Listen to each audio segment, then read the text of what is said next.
ఈ రాశి వాళ్ళని నేను ఆట ఆడిస్తాను రా అని ఏమన్నా కక్ష్య సాధింపులు ఉన్నాయండి. మనం అంత మూర్ఖులం కాకపోతే ఏ రాశిలో ఏ గ్రహానికి మనకు సంబంధమే లేదు నాయన.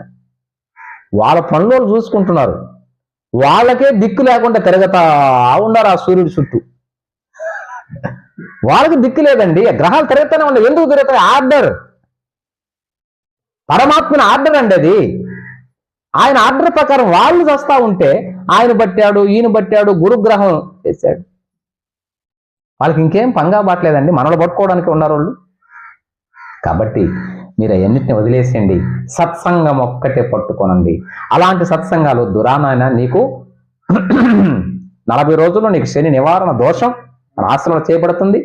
10,000 రూపాయలు నువ్వు ఫీజు కడితే చాలు, మిగతా వస్తువులను కూడా నువ్వే తెచ్చుకోవాలా అని చెప్తుంటారు. మీరు అవేమి నమ్మద్దు.